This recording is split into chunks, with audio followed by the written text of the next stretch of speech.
welcome to the Swift Half, your weekly session of chat from the UK OCR and adventure running scene. Each week, pub landlord Alan and our favourite regular Ian discuss races, runners and anything else that comes to mind. So pull up a pew, pour yourself a drink and join us for the Swift Half.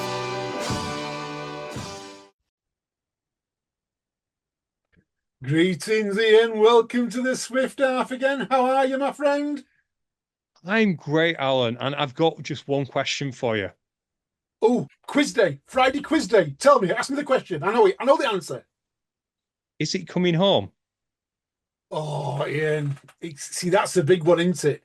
I was only saying to Paula, yeah, that this year I've seen none of the, them flags that everyone had about last 4 years ago and 8 years ago and 12 years ago and 16 years ago. Every car had these stupid plastic things stuck on the windows, flapping around everywhere. I've not seen any, Ian, until this week. And I'm now seeing them again. People are believing. Stop believing, people. Stop believing, and it might happen. I'm going to say to you, please stop believing. I don't believe it yet, Ian. However, who knows? Stranger things have happened.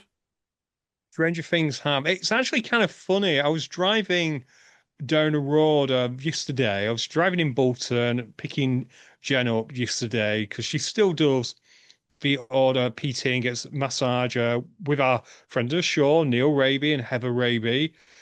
And as I was going down Dean Road, which is quite a famous road in Bolton, there were flags on the lamppost. I was thinking, oh, that's kind of cool from World Cup. And then I suddenly realised, no, they're still up from them idiots who were putting flags up everywhere. Nothing to do with the World Cup, Alan.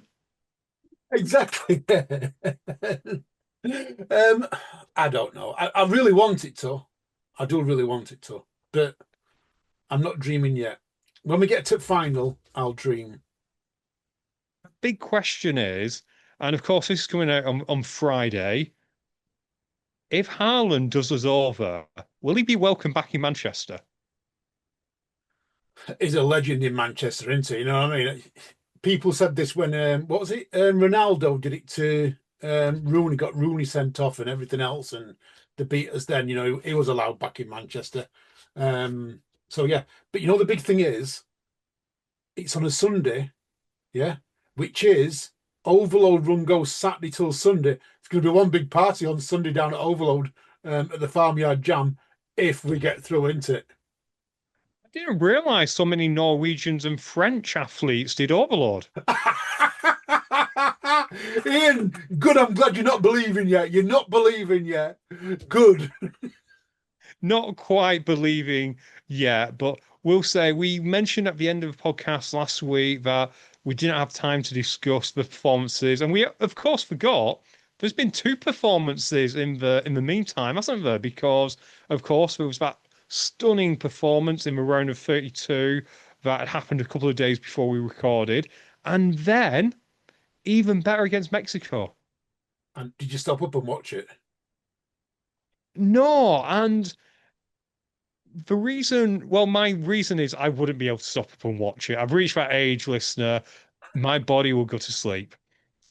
I've reached the age of, when your dad used to nap whilst watching TV. I've reached that age. I'm not even a dad. It's only a few hours sooner than we get up to record this on a Friday. It was just on a Monday. So it wasn't that bad, Ian. I actually went to bed, got up early, and then went back to bed afterwards. It was worth it. Well, a friend at work actually made a really good point. Go on. They said they didn't stay up because had we lost, then they would have felt really bad that they'd wasted all that sleep. And if we won, it didn't matter because there was another game. Valid point. No, that's a valid point. I get that. I do get that. But great match to watch in. Did you catch it? I'm assuming you watched it on catch up. I caught the extended highlights as I woke up. Although, of course, I woke up to 5 a.m. alarm to the news, which completely spoiled it. Actually, Alan, that wasn't when I found out we were winning. I was sleeping peacefully in my bed. It was a hot night, as you remember, so I had the window open. We have a pub it must be, say, 200, 300 yards away from us. So a fair distance. Yeah. When Jude Bellingham scored the second, the noise travelled all the way to my house to wake me up. And I turned over, looked at my phone. I was like, oh, cool, Jude Bellingham's scored. If Mexico would have scored first, you would hear the same noise, but it'd have been coming all the way from the Azteca to your house because there was that many Mexican fans going to. I think there was 1 million people, 1 million Mexicans, either in or outside the stadium to watch it. Doesn't surprise me. And even if the noise from the Azteca hadn't got to me, I think the noise from Glasgow and Edinburgh might have. Yeah. It would have. It would have. Right. Tell me what you are drinking tonight, this morning. Well, as you know, eventually, later on, I'm going on a holiday. It's coming up soon. I'm going to have to check when it is, listener. No idea when it is, but when it is, I want to be ready. So I need more vitamins, more vitamins, get that beach body. Who am I kidding? So it's actually called Get More This. And yeah, B vitamins supports energy release and it's apple and raspberry. So honestly, you can't tell the difference. I actually take vitamin B. It's one of the vitamins I take. So I do cod liver oil, vitamin B, collagen. I take so many. So at my age, I have to take everything in just to keep my body moving. But yeah, vitamin B is one of the ones I take. Wondered why you were rattling last time I heard you run. It's probably true sometimes. So what are you on?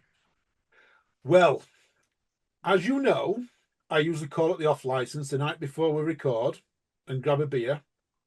And as I live in Barnsley, it's always Aldi or it's one of these really cheap off licenses. But now I'm working in Sheffield. I called on my way home, and the off license coming home from Sheffield is only Marks and Spencers. Marks and bloody Spencers I have to go to now. We don't get a Marks and Spencers in Barnsley, Ian. I'm on Czech alcohol-free lager. Forget about what I'm on. £2.40 a bottle in for alcohol-free lager. But what's that about? I could have gone and bought a pint in my local working men's club for less. You really could have. And in Barnsley, of course, in case you're wondering, it's Sparks and Mensa. Sparks immensely. Yeah, I take a bank loan out for this one, Ian. This is more expensive than I could drink Stella in working men's club for less than that. But it is nice. It's a Czech beer, very fruity, but it tastes very fruity. A little bit like. Have you ever had alcohol-free Elvis juice? I have. I love alcohol-free Elvis juice. It actually tastes nothing like real Elvis juice, but it tastes so good. Yeah, similar taste to it. I quite like it. So yeah, I might get some more in future because Marks and Spencer's is where I've got to go to now. Incidentally, the Patreon is still open, listeners out there. And if you click on the links, you can buy us a beer. Just throwing that out there. But let's talk about some news that we wanted to cover last week, but it was a busy show because WTM happened. Let's start with, well, there's a free ultra event happening in London, Alan. It's an interesting one, isn't it? It is an interesting one. It's only six. It's not a. It's like a backyard ultra. However, it's not one that's going to go on for several days, shall we say? So this is a 6-hour backyard ultra run by the Collection Club, and it's a 5K loop on the hour. So it's only 5K, a little bit like farmyarding, but with no obstacles, and you complete as many rounds as possible. So whether you're training for an ultra or want to push your 5K boundaries, it's just a community event and it's free. Yeah. So and it's that easy. You just got to fill a document in like this that people can see if they're on YouTube. Give the details. Boom, you're registered. It's that simple. How easy is that?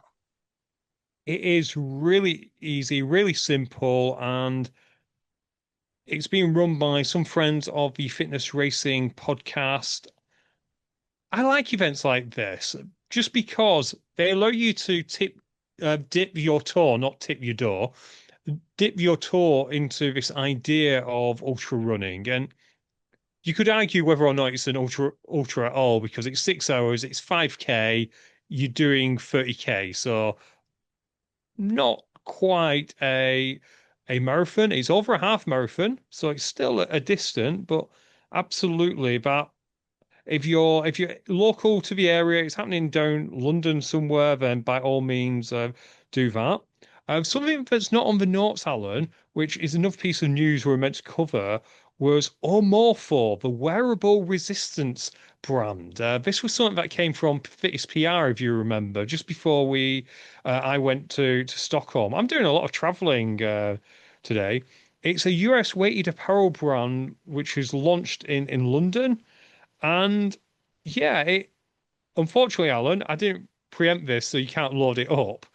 But head online, have a look at this, and it's like the next version of what I'd of rucking in a way. I know you like rucking, I know you like that kind of thing, but this kind of molds the body that little bit more.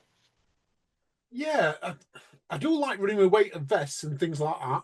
So I haven't seen this. So, like you say, you've dropped this on me. I haven't seen this. So, is this like a I want to say like a basic t-shirt inside a t-shirt that's like got sand in it that just molds to your body, or is it more a rucksack that's got very flexible gelling? And Ian's on mute, listeners, so you can't hear him. That's for YouTube. I'm sure it'll be removed from the actual show, but it's very much awaited there. So if you quickly go on your Google machine, Alan, Yep, I'm on. and if you just type in OMORPHO, Is it the weighted vest? Omorpho weighted vest. and There we there you go. go. We will show our Show our YouTube YouTubers, fans. but we'll of course describe it for those of you who are listening on your long run. So it's available on Amazon apparently.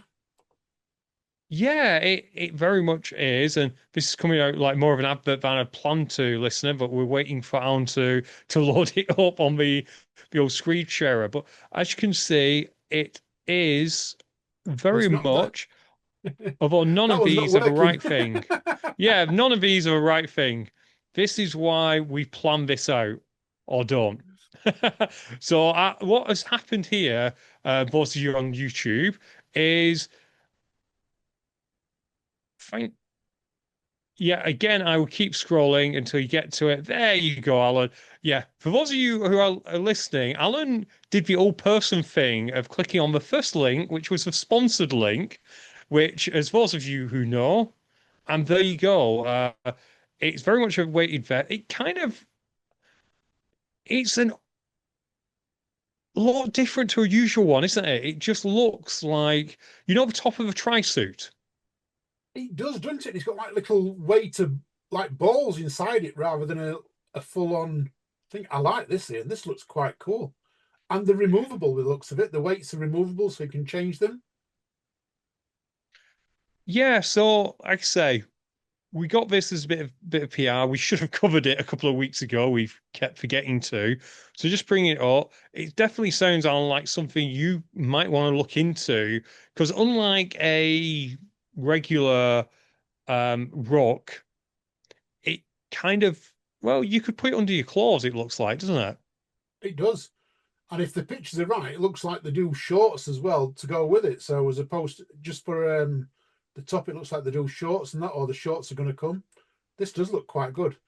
Yeah, little ball bearings they are, Ian. Little ball bearings that go on it. So how much are they? How much do you think? So we can get 10% off discount wise. Ian, they're They're a little bit around more expensive. yeah, they're around the 200 to 250 mark. But they do look good. However, you can get, as again on the YouTube, apologies, audio listeners, you can get tank tops and just a regular t-shirt. The t-shirt's 80 quid, the tank top is 70 quid, so they're not adjustable. But again, looks good. Shall we Yeah, move on? we can. Shorts are quite good. £79 for a pair of shorts that are weighted on the inside. That's quite good for when he wants to do strength on the shorts. Like it, Ian? Absolutely. So we're firing through all this news we should have covered. Western states, not weighted states, Western states, highest numbers of finishes ever. Alan, Western states has a reputation of being a hard race. Has it become soft? I don't think it has become soft, Ian. There seems to be, at this moment in time, in ultra running, people are going further and farther. We saw it last week in WTM. You know, Dassos equaling the world record of distance at WTM. It seems to be that all of a sudden, ultra running is becoming the new marathon running, and we've talked about ultra running for a while. You know, and I personally think this is a little bit of COVID catching up with us. So during COVID, you got more and more people running longer and further and everything else, and we're now seeing that. You know, and I'm talking about the youngsters at the time.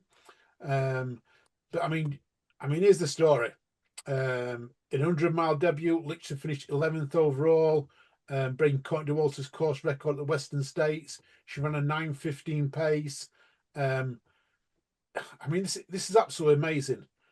People were breaking records galore. 74 degrees, 74 degrees weather. It's absolutely fantastic. And I do think that ultra running is going to be the new marathon. You know, I say that in the best things. You know, we've got the London Marathon.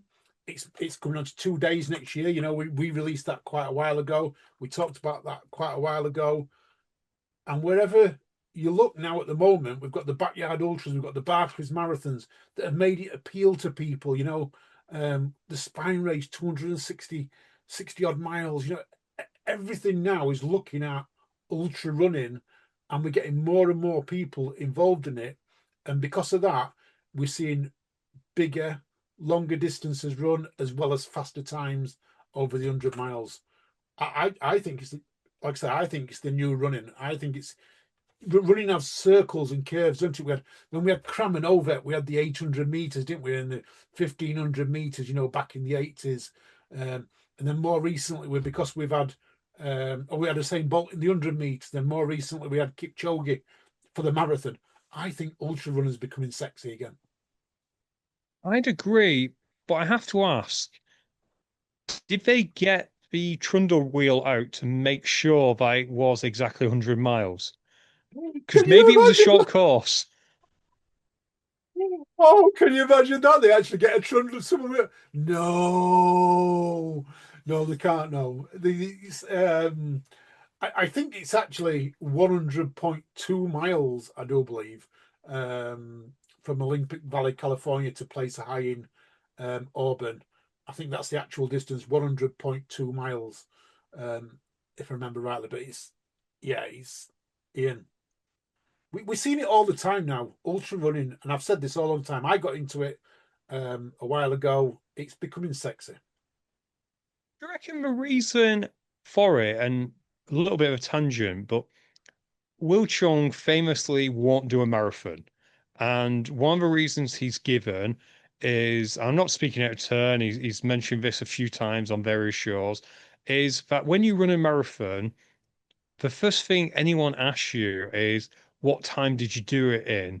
And that question is kind of lauded because it can kind of take away from the achievement. Because if you just say any time, then if it's slower than they were expecting, they're no longer as impressed. Whereas doing ultra events, people are just naturally impressed by how far you've gone. Yeah, and that's it. It's that old age saying. You know, I see a lot on social media of ultra runners, and sometimes the Mickey being taken out of them because although ultra running is running, you know, in inverted, whatever you want to call it, question mark, not question, what I want to call it, yeah. Anyway, Almost. commas. Um, it's not always running. There's just as much walking involved as there are running at a normal level, and I think that appeals to some people. That they can go out and see how far they can go in 24 hours, and they know for a fact they don't have to run for 24 hours. They can just sometimes walk for a little bit. It's only the top runners that are actually running for 24 hours. And I think that appeals to people. I think it's got this appeal of like, I don't have to be a super fast runner. I've just got to have the mental attitude to keep on going. Do you reckon it also helps that there is a natural gait to it? In theory, anyone can do 100 miles. Yeah. Not everyone should, but in theory, the way that humans are built, anyone can go out and do 100 miles. You'll suffer for it, potentially for a long time, but you can, in theory, go out and do it. But because of the mental block, lots of people will not do it. And ultras are getting bigger, but they're not too big that you don't feel like you're not part of an exclusive club. Like a lot of the appeal of Tough Mudder, Spartan, I guess CrossFit, High Rocks, you name it, is how exclusive it feels initially. And when that exclusivity kind of gets eroded away, some of the early adopters fall by the wayside. Do you reckon ultra running is doing a good job of still feeling that little bit exclusive?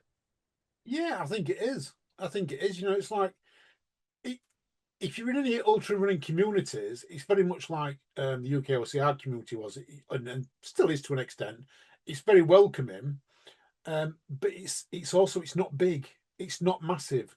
There's no major egos in them communities. People will talk to you and they'll share ideas with you. They'll share training plans with you. They'll give you their thoughts on things without it coming across condescendingly. So it's a good community to be in, and you're right, but it's also a bit exclusive because 100 miles is tough. I haven't got it yet.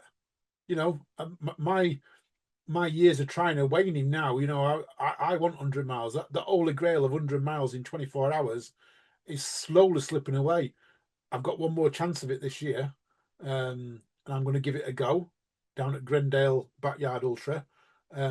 But it's a tough ask to do, and anyone who gets 100 miles well, even if it's in longer than 24 hours, even if it's in 36 hours, big well done, big well done to them. This past weekend there was an 100-mile event in the Yorkshire Dales. Nearly 200 people took part. There was only two finishers. 36-hour cut-off time. There was only two finishers. That's how it makes it that it's special when you're getting to that level. Presume the other 98 realised we were in Yorkshire and thumbed a lift across the border. They probably did actually. Ian, 120 miles it were in total. You had to do it in 36 hours. There were over 20,000 feet of elevation. Or was it meters? 20,000 feet, 20,000 feet of elevation. There's a hill apparently in the Dells. I don't know whereabouts it is, but it's just a hill in the middle of nowhere that's on the top of every other hill. And they made them run around it first and then just up it just for a bit of fun and back down. People in Yorkshire have a weird way of having fun. Exactly. And I'm glad I didn't do it. I'm glad you didn't do it too, because I wouldn't have a co-host this week because you'd probably be lost somewhere in the Yorkshire Dales. But speaking of Yorkshire, let's and hills actually, let's quickly mention Tough Mudder Yorkshire is coming up.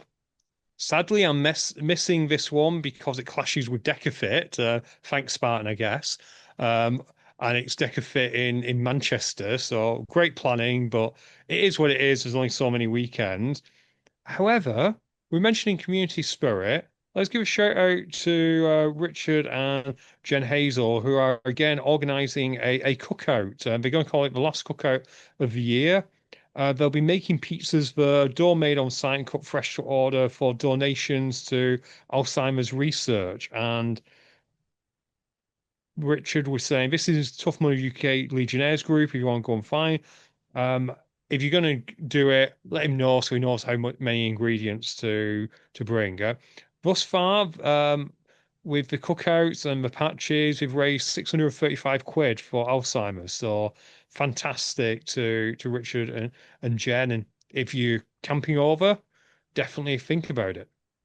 Yeah, don't forget to let everyone know about it as well.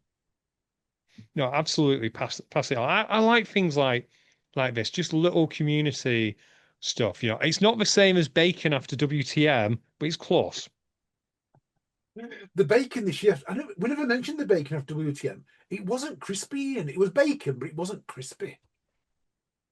That's weird.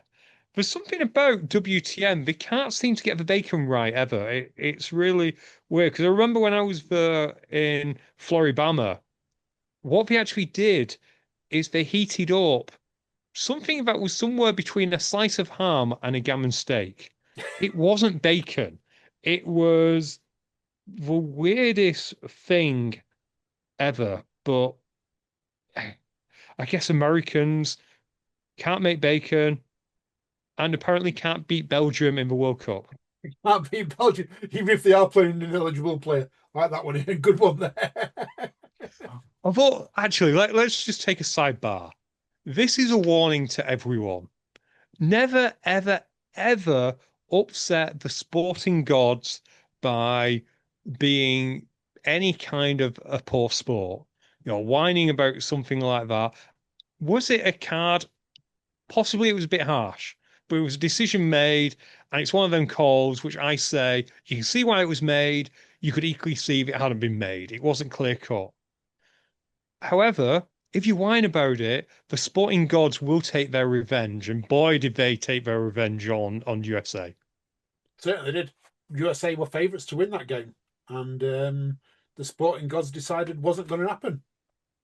No, it was actually funny. You probably don't even know this particular guy, but Pat McAfee, who is an American, he was an American football player, and he was live tweeting about this, and he actually said, "Is Belgium the greatest soccer team of all time? These guys are monsters."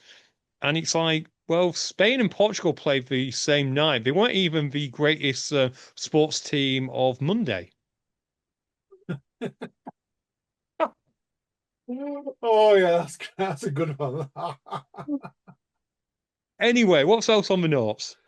Let's talk about a little bit about fitness racing because this story actually surprised me. Ian. So this came out and I put it on the list last week because everyone knows that High Rocks is all about Puma. It's all about Puma at this moment in time.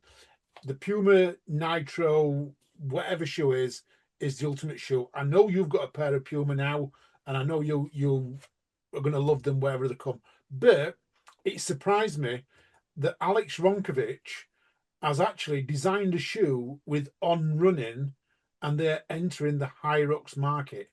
So this story came out on June 15th, so it's a couple of weeks old now. We've had it on our sheets, but they've announced the signing of athlete Alexander Ronkovic and Ida Matilda, and then move. It's going to create an on running shoe that's going to dominate the circuit. What do you reckon to this, Ian? I reckon it's really interesting because, as you mentioned, Puma's been synonymous with the sport. And to be fair play to Puma. They took a chance on, at that point, a really unknown entity in High Rocks. They went all in on them, and they deserve their rewards. I appreciate that back in the day, Puma weren't a massive brand, but between them and High Rocks, they've kind of gone into the upper echelons alongside Nike and Adidas to some people.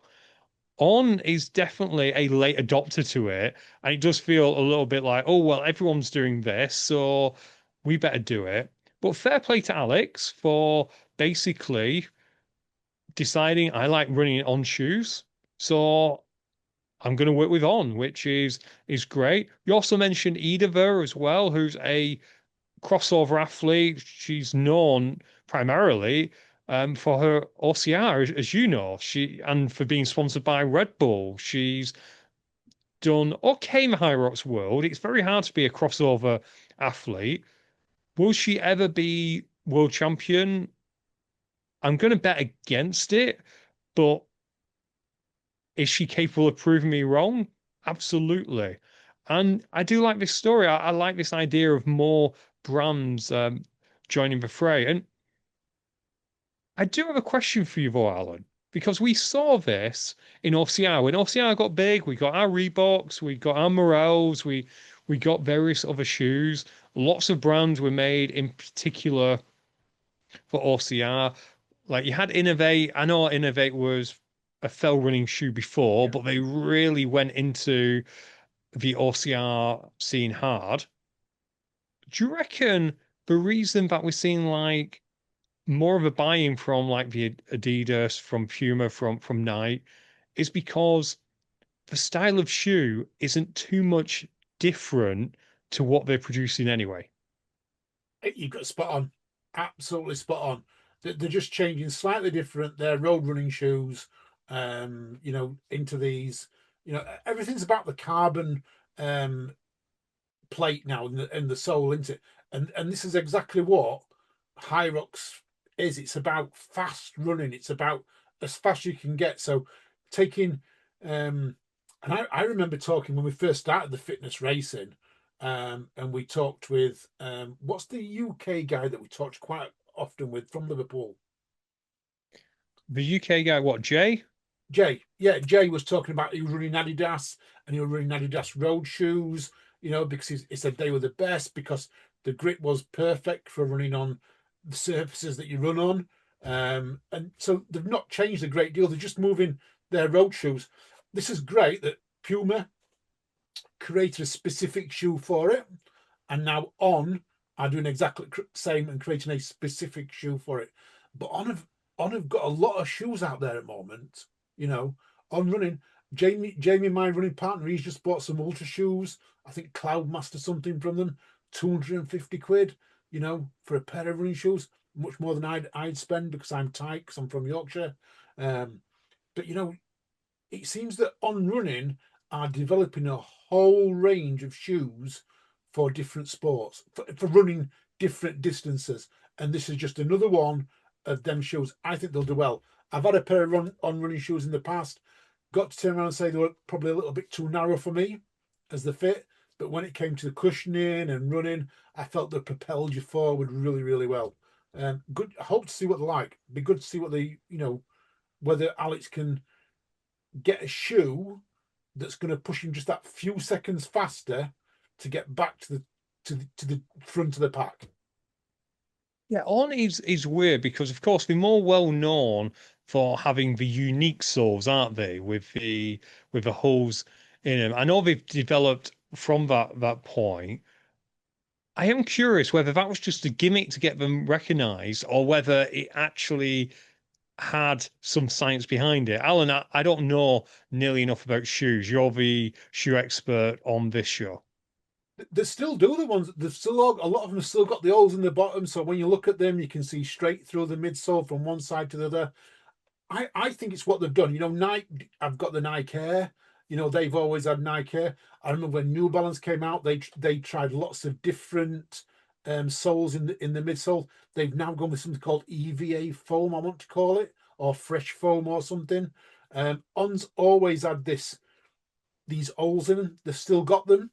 And it does work. I'm going to say the ones I had, it did work in. It was like they were really good cushioning. I think the foam they use is probably slightly denser than some of the others use, but because of the holes, because it compresses and it's got room to compress, it allows it to give you that cushioning while still giving you stability of the thing. And I think mine lasted me a lot longer before I lost the cushioning. I'm going to say that straight up that I remember I did well over 300 plus miles in them before I started to feel that the cushioning was starting to go. And then the only ones to compete against that are probably Nike Air. I think none of my Nike Air have ever lost the cushioning right from start to finish. But you can get Adidas ones and you can get Innovates, other ones. And I always find, once you've done 150, 200 miles in them, they feel that little bit harder, and you can only tell that when you go and buy a new pair. So if you've got them, you run 150 miles, and then you go buy a new pair, you can instantly tell. I always like running in a new pair of shoes because you go that little bit quicker, or at least that's what I find. Whether it's psychological, I'm not sure. What were them space boots? Were they on? Do you remember back in the day the ones which effectively it had like a 18-inch drop or something like that? I can't They were remember for life. Mizuno, weren't they? Mizuno ones that were like when you put them on, it was though you're on high heels. Yeah, it But when you may ran, have you the may roll, the rock and roll or something. Yes, exactly those ones. I never had a pair of them, but if you remember what were them cheap shoes that was it More Miles, them cheap OCR shoes? Yeah, more miles. Yeah, Yeah, yeah. they used to do a version of them, and I got theirs once, and it was so weird. You kind of bounce like you're on space. But speaking of More Miles, I'll never forget. And listener, if you've no idea what More Miles are, they're a great shoe, really good budget OCR shoe, cost 30 quid for their More Miles free because they did the More Miles free, which were really good, grip like a tractor. Not the best wearing, but they did okay. And then they brought out More Miles 4, which were terrible compared to More Miles 3. So lots of people went hunting for More Miles 3. And I remember, Alan, that I was still able to get 20% off using the code UKOCR. I got a pair of More Miles for 24 quid and I felt like I'd stolen them. You're quite right. I've just had a quick look to see if you can still get them. So, and they are currently still £30 here. However, My Sports and More, where I know always sold them, they're out of stock at this moment in time. But for anyone on YouTube, these absolutely amazing grip, weren't they? You know what I mean? When it came to grip, they were absolutely fantastic. I do like the tagline that they've got on this side though. Strong, durable structure, providing flexibility and breathability. All that is completely and utterly wrong. They weren't strong. You know, if you got 100 miles out of them, you were lucky. Yeah. They weren't flexible. They were solid. It was like it was a full carbon plate. And I guess breathability, yeah, maybe they were breathable on the top, but absolute great budget shoe. I think everyone must have had them at one point. Absolutely. Those that you've just shown on YouTube, I think they were the fours, which weren't as good as the threes. If one day, listener, you can find a pair of threes, the Cheviette threes, I forgot what their brand was, then absolutely pick them up. Rubbish on stuff like Everest because it was effectively running on racing spikes, but when it came to stuff like Rolling Mud or, of course, Mud Mile, best shoe you'd ever own. Without a doubt. Without a doubt. Loved them, Ian. Brilliant. Let's talk about some slightly weird but sad news. Turkey trot. Obviously, this is American. This isn't something we have. But the reason I'm bringing it up is a turkey trot in America. The organizer has, well, I guess, gobbled up $100,000, over 2 years. Yeah, accused of stealing more than 114,000. That's just unbelievable. One, how is a turkey trot getting that much money? And two, how is he able to do this? This is absolutely amazing. He's stolen this over 2 years. So this is on Runner's World. If anyone's going to check it out, it's all over on Runner's World. We've got it off Facebook that we saw it earlier, or you saw it and popped it on. I don't. How can you steal 100? So that means it's making profits of £57,000 a year, and that, I mean, that's absolutely crazy. I mean, how many people? So this is in New York. So it's from New York. So George P. Regan, who's 73 of Troy, New York, he's been charged with second-degree grand larceny, with the Thoros' legend that is still $114,110. Don't forget the $110 as well, yeah, because that's pretty things. And it's the total, including funds designated for the city and local charities. So I guess he's stolen charity money, which is absolutely shocking, Ian. It is, and this is going to seem cruel, but he's 73. What does he need with 100 grand? Boat to escape. He's going to bought himself a boat down in Florida to escape it all. He's going to live end of his life out the best he possibly can. Well, he's going to live it out for free if he gets convicted. Gosh, I mean, I mean, to an event to make that much money in its own right, but I guess if it's got sponsorship and things like that, because this is an event all for charity, the way it's talking about it, it's all for charity. So if he's got money coming in from sponsors and things like that, that's where it all adds up. But wow, what a way to go, trotting off with the turkey trot cash. No, absolutely. But speaking of charity, you did something charitable not longer ago when you gave away your tickets to Total Warrior to a good friend of the show, Steve, who of course then spent I think 3.6 billion. He might need a loan from his turkey trot guy.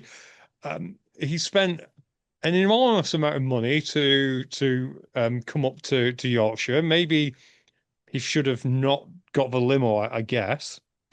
But to avoid making that mistake again, he's already signed up for next year at early bird.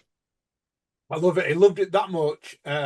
He says it was absolutely brilliant. I think I said this last week. It was absolutely brilliant. You're quite right. He's took the early bird. He's signed up for next year. Both him and his missus, Jane, they've signed up and they're going to go and do it next year, which is absolutely fantastic. Good on you guys. I know you're going to enjoy it. If I'm around, I might pop in and see you. Yeah, absolutely. If you're able to, Alan, go and say hi to them because, as you always say, Total Warrior is one of your most favoritist races. Although you preferred it in Sharp, but even in Leeds, it's not too bad.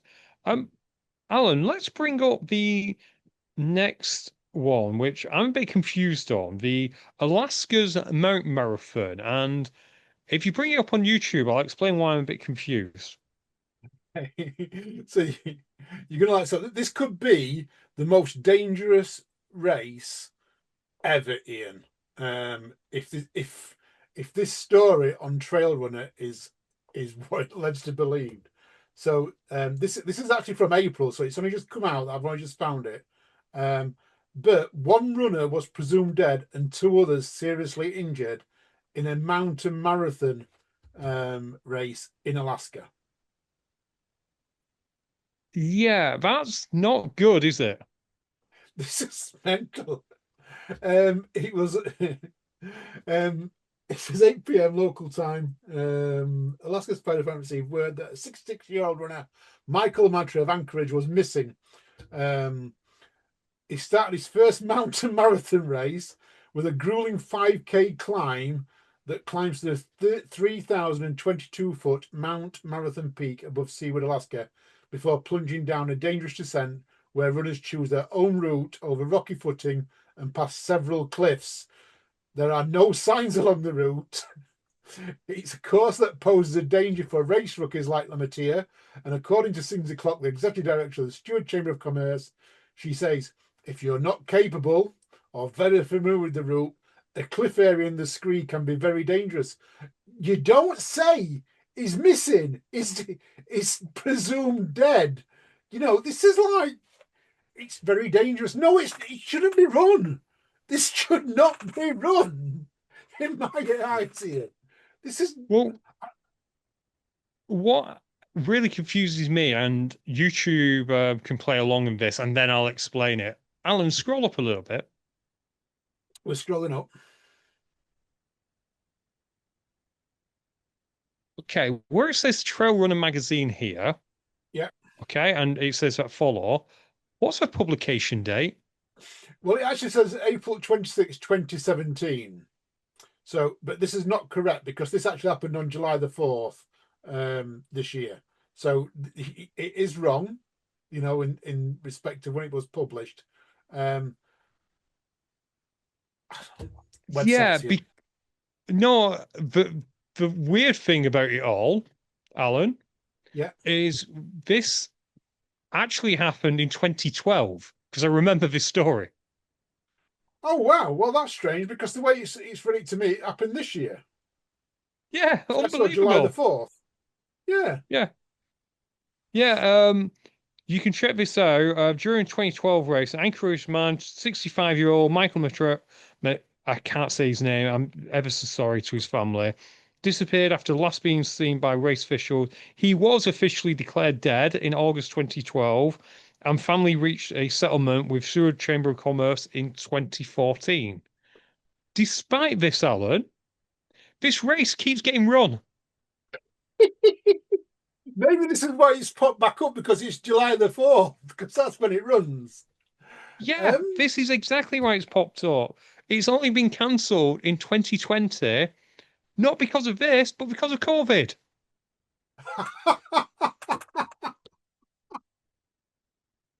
Oh, this is crap. This is brilliant. This story gets even better, Ian. So this popped up as in it happened last week, and so I popped it on, um, and as I saw it April, I thought, oh gosh, that's a bit strange. I've just seen that, but yeah, I didn't even check the date on that one. But it still gets run. Oh, this is crazy. This is absolutely And crazy. We talked about ultra running. This is a mountain marathon. This is like just as mental. yeah, and do you want to know the most annoying thing? And this will annoy you more than anything, yeah? Yeah, go on. The total race distance is 3.1 miles. So it's not even a mountain. Well, it says it goes up 5K and then it comes down the other side. Yeah, it does. Total race course distance is about 5K apparently, and the halfway point is a storm marker. Ah, here we go, Alan. Go on. You're gonna love this. The actual hill's called Mount Marathon. Ah, right. So that's why it's Mount Marathon Run. Oh, right. Okay. Yes. Hey, So yeah, so it's a 5K, but God, it sounds dangerous, but it's one of those races that'll suck you in because it's only 5K. only 5K, and you're potentially going to die on it. This actually reminds me, Alan, have we checked on the 98 people who didn't finish the Yorkshire Dales? I've checked on two of them, Rob and Jamie. I don't know They're, about they're the other okay. 96. Yeah. What? So Rob and Jamie, you've just doxed them. They weren't the two that finished. No, they definitely were not the two. Rob got 20 something miles and Jamie got 60 miles, I want to say. Well done to both of them, but oh my God, that sounds scary. Can you imagine though if it was only 5K? That'd be the end of it. 5K. Imagine a 5K race and you only do 1K of it. Oh gosh. Yeah, I think I've probably done that to be fair. Right, should we talk a little bit of OCR? Let's talk about PT Van. Yes, PT Barn was going to be holding the 400 meters championships on the 13th of September. Unfortunately, that is no longer happening. So from British Obstacle Sports, they've turned around and said, unfortunately, the numbers were not what they was hoping for. So therefore, it's still going to go ahead, but it's going to go ahead as a training session, Ian, and it's going to be no longer the 400-meter UK Championships. However, if you are can't make it there on the 30th of August, there is the OPP 400. So down at the Obstacle Play Park, they are holding the OPP 400 again. So you can head on down there, and then 2 weeks later, you can head down to the training session at the PT Barn. 400 meters, it seems like eventually it's gonna really explode. I think it's taking a little bit of time to kind of be accepted. because it kind of falls in between. You've got your ninjas who are great at like 100 meters, and then a lot of those fall into the, well, 10K plus, don't we? And the 400 meters just feels like it should be perfect for both, but at the moment it doesn't seem to be accepted by either. So, do you reckon we're going to see specialists? Yeah, you're right with that because we've got the 100 meters set obstacles. It attracts the sprinters. It attracts the ones who are training hard for it. You can train hard for it. The 400 meters, it's slightly different because it means that every course is slightly different. It's not the same. And if you're a runner, you don't train for 400 meters. It's very niche, and I might upset people, and I hope I don't upset people by saying this. I don't know where it's going to fit in. I really don't know where it's going to fit. Is there a space for the 400 meters? I don't know. I don't know. It's not for me. I wouldn't want to go and do a 400-meter course. It's only because I know you get 2 runs at it. It's a little bit different. I did it down at Bodyhub when I went down there and did their course, which was about 400 meters. I enjoyed it, but it's one of them. I don't know. I can't put my finger and get the words that I want to say. I just don't think it fits anywhere at this moment in time. And until, you've got the likes of Shyla and for the females, and you've got Ramonas for the men's, who are wicked on obstacles. But do you make it really tough, so it's like virtually impossible to do, or do you make it like the 100 meters where most people can do it, but to do it fast, you've got to train at it? And I don't know where it's going to fit just yet. I think that's fair. And we often see these 400-meter courses almost as a part of a larger obstacle course. Yeah. So dating all the way back to Tough Guy, I know his wasn't a 400-meter course, but his was, you did the long run at the start, and then you had the killing fields, which was heavily enclosed obstacles. Obviously, a million miles away from what PT Barnes offering in every conceivable way, in particular safety, meaning Yeah. that PT Barnes perfectly safe if you didn't get that, listener. And I think you're right in that if you're really, really good at obstacles, you're probably going to go and do 100 meters because you can do that. The 400 meters is probably a little bit too technical for those of us who are weekend warriors, but perhaps not technically enough for those of who want to do the 100 meters or the ninja stuff. And with 400 meters, as you mentioned, it's very easy as a race director to want to make the hardest obstacles possible. And we've seen that's a folly dating all the way back to, I'd probably say about 2017, when every OCR race was putting in low rigs and stuff to test people for world championships. And what it actually did was turn away a lot of the weekend warriors and mass participation. Do you think, and I'm going to go off piece there a little bit, that we look at obstacle course races that are attracting the thousands, and when I look at them, I look at Total Warrior, I look at Tough Mudder, I look at Born Survivor, and I look at nuclear racers. Those are the ones I look at that are attracting big numbers. And when we look at them races, none of them, with maybe with the exception of nuclear, have gone really technical. So nuclear is probably the most technical of them all. None of the others have gone technical in any way, shape, or form, and they're attracting big numbers. I'm seeing, from an outside point of view, the more and more technical we get, because we're trying to focus on going to the Worlds and going to Europe's, which are all technical races, the more we're alienating them weekend warriors, which in turn, your nuclear, your born survivor, your total warrior, your tough mudder are all benefiting from, because they're nearly all on a growth spurt, but everything else out there is not.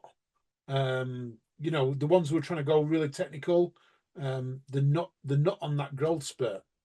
Do you think maybe that's the reason? Yeah, and I think it's the debate that's again stretching back almost 10 years of how hard do you make it. An interesting comparison is at the start of this episode, we're talking about ultra running and how that is exploding because it's got this natural gait to it. Well, that was my suggestion. You have this natural gait and it feels impressive. A 400-meter course with super technical obstacles is probably as equally as impressive. However, we don't have that many people going through the funnel. OCR in the UK, if we're lucky, we will have maybe 50,000 unique entries this year, if we're lucky. And I'm not going to count them all, but of them, how many want to take it to the next level of doing the kind of equivalent of an ultra because it's really kind of hard to do a 400-meter course well. Yeah. Perhaps not that many at all. And if you compare the numbers that ultra are getting, they are dwarfed by how many people are going doing a 5K. Yeah. Yeah. 100%. 100%. So we need a bigger funnel. That's the answer.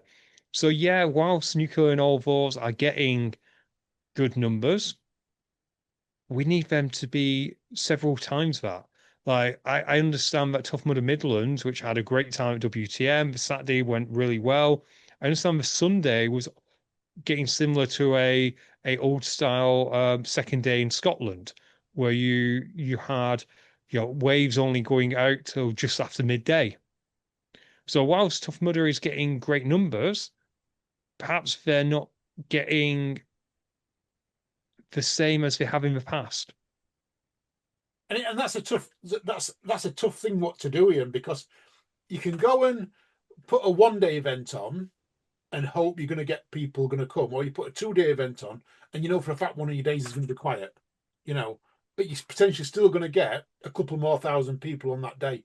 Is it worth it? That's always going to be a balancing act. And Tough Mudder have always, from my understanding, I've never been to a Sunday event at Tough Mudder that has sort of gone past waves past 2 o'clock. It's usually 2 o'clock cut off. That's it. Even I've even seen 12 o'clock cut offs.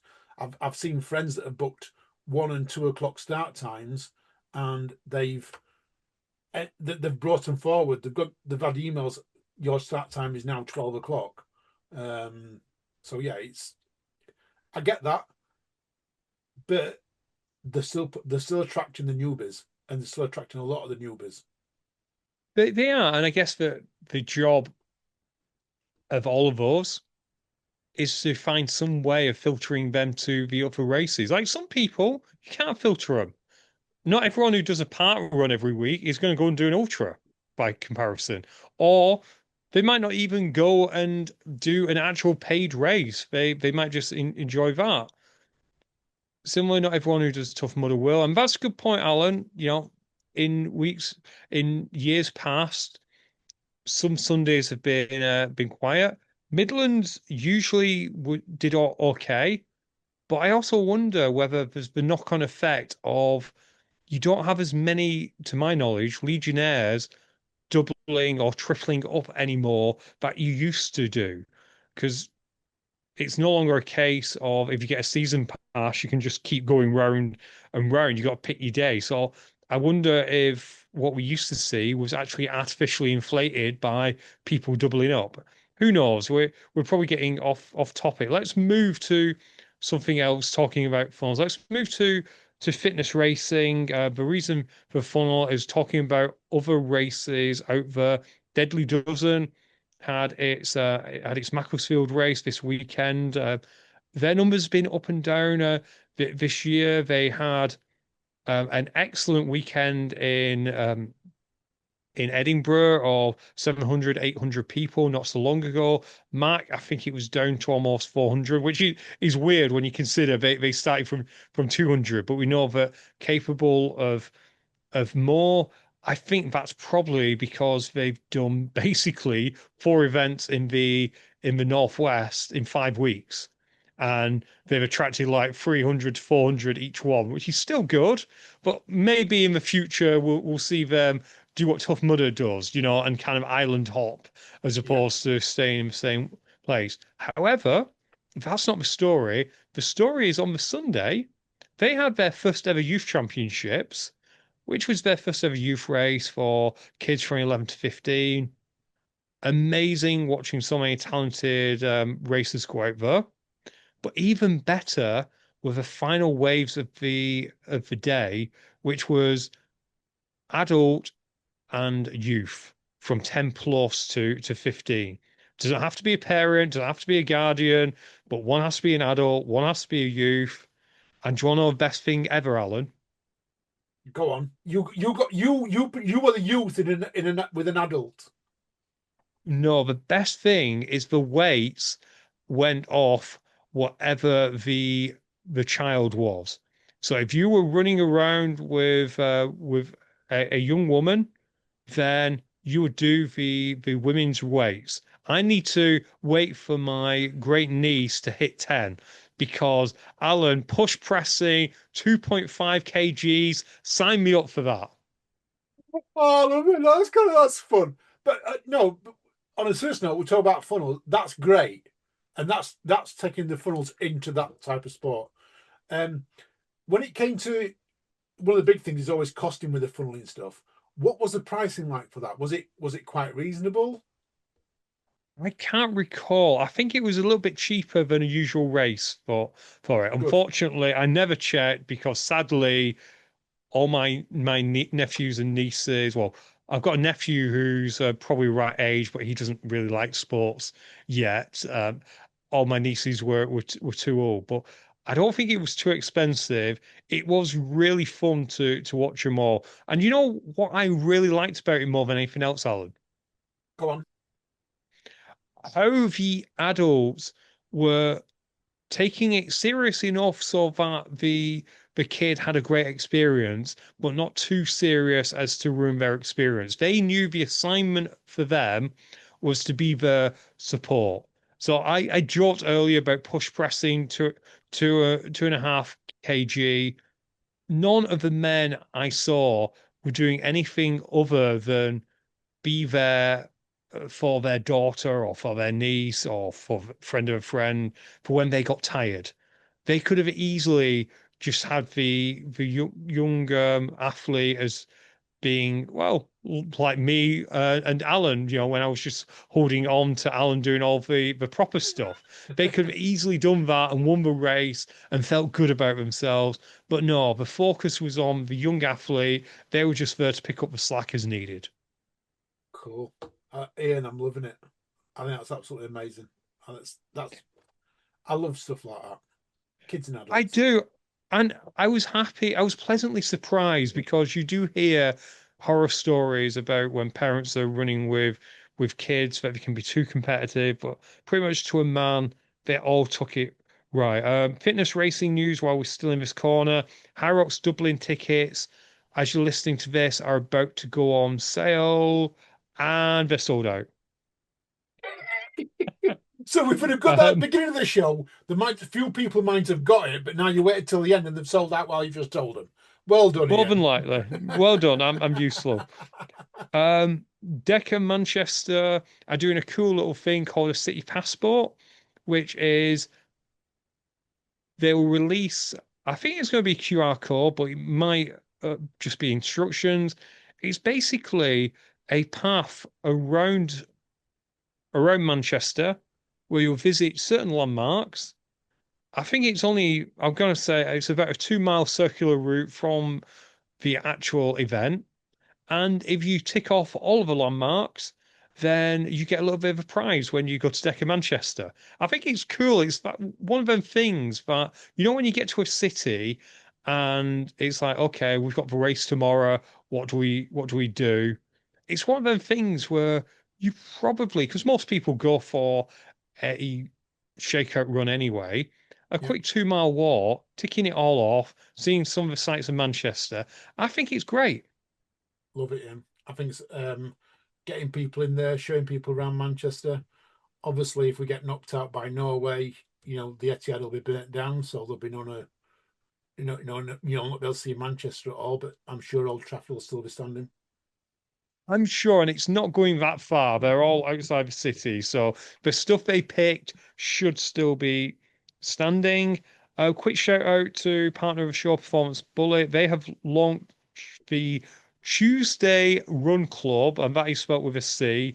So over in London, they are doing a run club 1:15 every Tuesday.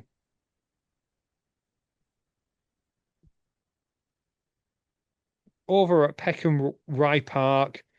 I don't know the park myself, but if you're nearby, 1:15 p.m., go and do their Tuesday run. And Alan, I think we might have just about enough time to talk about perhaps the big race that was on this past weekend. We have in. I have got all the results up, which was it happened over at Morzine. We talk about Tough Mudder and Spartan being like brother and sister. We have World's Toughest Mudder one weekend, and then the following weekend we have the Spartan World Championships over in Morzine. They need to move them away, and they need to split them up, put them miles apart, because, and I'm not taking nothing away from the athletes that took part in the Spartan World Championship, but how good would it have been if we'd have got some of the top athletes that were at WTM going over to Morzine as well, to take part in it. So I do feel a little bit gutted, but here are the results.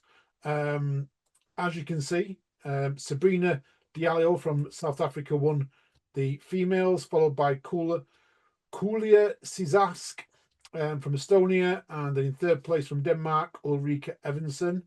And when you look down to the men's, we have Gregory Basilico from France, followed by Theobald Jean from France, and Antoine Fremard from Switzerland. A lot of big names missing him from there. So yeah, it does feel a little bit like maybe we should have split them up. Spartan should have maybe looked to them and said, right, okay, we're going to split them up and put them at least 4 weeks apart. We could have got some top athletes going over there from the UK and from other countries and taking part. Yeah, and looking at the names and looking at country flags, there was a lot that were local to Morzine for obvious reasons. Why wouldn't you go to your local race? I do wonder whether someone like Eureka would have come over to WTM, because she's run WTM and definitely Europe's toughest a few times in the past. So you wonder whether you have kind of like split your audience, and it resulted in very few French people coming over to WTM. However, well done to everyone who raced. There were some, I know, Alan, you were thinking about people who are missing.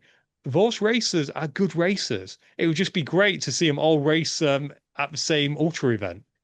Oh yeah, without a doubt. I don't want to take nothing away from the people who took part in it. They've done absolutely amazing. When you look at the finishing times, Sabrina, 8 hours 17 minutes 21 seconds, absolutely phenomenal. In the men's, Gregory Basilico, 6 hours 32. I mean, great times. These are top class runners. It would have been great though if we'd have had a field of double top class runners than what we currently had, because I would have loved to have seen the likes of Dassus going over there, Dave Peters, from that, and then over in the females, it'd have been good to. I know Becky's not gone into ultra running and stuff like that, but it would have been good to maybe have seen her get out there and that. But she spent 24 hours helping Dassus. She's still going to be feeling the jet lag and everything else to go out there and do these things. But they're all going to be back this weekend. So good luck this weekend. They're all at Spartan Midlands doing the sprint, which is absolutely great. I want to say we're going to take the credit from this, because we thought WTM, and then 2 weeks later we thought we'd give them the sprint as the series race, but we can't take credit for it. It just happened to fall like that. So hopefully we're going to see. Hopefully Dan's going to come back. Morgan's going to be there. The top athletes. I know you've written your results down, and you're going to keep them safe for next week. You know, I'm going to go that Becky's going to win it for the females. I really think she's got it in her to take this sprint. So good luck, Becky. And I think we might get a surprise in the men's. I think Tom Tweddle's going to take it in the men's. I think he's just going to have that little edge over Morgan. I'm not sure if Dan Titkin's going, but he might just have the edge. If not, I think it'll be 1, 2, 3 will be in not in particular order, but Dan, Tom Tweddle, and Morgan. I think the upset though might be if Gavin comes down from Scotland. He might just try and upset it a little bit. Definitely going to be a fast and furious race, with it being the 5K sprint distance. Alan, I know that Who's Hot have talked about it, so we tend not to talk too much. But do you reckon it could come down to a spear throw? Without a doubt, we're talking that short distance, you know. And if it does come down to a spear throw, Jason Brunnett won't be far away. You know, we all talk about this. Jason Brunnett will not be far away from them. He never is, you know. And he's a Spartan specialist. I'm going to call him a Spartan specialist because he does a lot of Spartans. You know, he'll not be far away. If someone messes up him on that spear throw, Jason will take full advantage of it. Running well. Last time I saw running well. It could be anyone's race, you know. Even the females, you know, we're going to have Karen McQuarrie coming down. I think Fedi might even be there this weekend. She always runs well. There's going to be it's going to be good racing, whichever. I can't wait to see the results and see some footage that's going to happen down there. It's going to be great to see what happens. No, can't wait. And if you haven't already listened to it, go back, listen to Who's Hot. Unfortunately, Alan, I can't tell you whether Tom's on my list. I sealed it a while ago, so I don't want to open it because people will then think that we're making it up, which we absolutely are not. It's not fake news. However, listener, if you are heading to Midlands, have fun. If you're heading anywhere else to do something active, have fun. But I'm going to say it's goodbye from me. And listeners, thank you for listening. Thank you for being a Patreon. Thank you for buying us a beer. Thank you to everyone who keeps this show coming every week. Big thank you to Ian as well and all our team. We've got a packed couple of weeks coming for you. More WTM stuff coming out on Monday. Following, we've got some Who's Hot, followed by a few more WTM recordings and that, and with your favourite pub guest. That's not Ian or me, it's Mr. Chum. But in the meantime, you stay safe, you keep on running, and we'll speak to you all soon. Bye.